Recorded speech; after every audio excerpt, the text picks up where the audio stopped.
നിങ്ങൾ അടക്കമുള്ള വ്ളോഗേഴ്സ് എല്ലാം ഉടായ്പല്ലേ? ആണോ?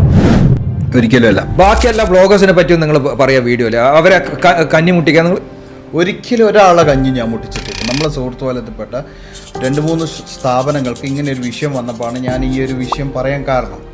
അതായത് അവർ വരുന്നു, ഇൻഫ്ലുവൻസറെ അപ്രോച്ച് ചെയ്യുന്നു, അവരെ ഇവന്മാർക്ക്, അതായത് നമ്മളെ ഈ ഫ്രണ്ട്സിന് മനസ്സിലായിട്ടില്ല അവരുടെ അടുത്ത് ഫേക്ക് ഫോളോവേഴ്സാണ് ഉള്ളതെന്നുള്ളത്, അല്ലെങ്കിൽ അവർ ഈ ഫേക്ക് കളിക്കുന്നുണ്ട് എന്നുള്ളത് ഈ ബിസിനസ്സുകാർക്ക് മനസ്സിലാവില്ല. ലൈക്സും വ്യൂസും കൂടി രസം ഉണ്ടാവില്ല. ഒരു എൻ്റെ പ്രൊഫൈലിൽ ആരെങ്കിലും കൊലാബ് ചെയ്ത് ഒരു 100,000 200,000 3,000 ലൈക്സ് കമന്റില് wow this is nice product യാ.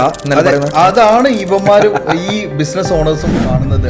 ഇത്രയും വീഡിയോ എൻ്റെ പോയിട്ടുണ്ടല്ലോ. അതേ സമയത്ത് ഓക്കെ, ഇൻസ്റ്റഗ്രാം തന്നെ തരുന്ന ഒരു ഫീച്ചർ ഉണ്ട്, എന്ത് ബൂസ്റ്റിങ്. അതിൽ നമുക്കൊരു ആഡ് ബൂസ്റ്റ് ചെയ്യാൻ പറ്റും. പേയ്മെന്റ് കൊടുത്തിട്ട് അത് കുഴപ്പമില്ല, റീജിയൻ വെച്ചിട്ട് നമുക്ക് ബൂസ്റ്റ് ചെയ്യാം. ഓക്കെ, അത് ലീഡ്സ് കൊണ്ടുവരും.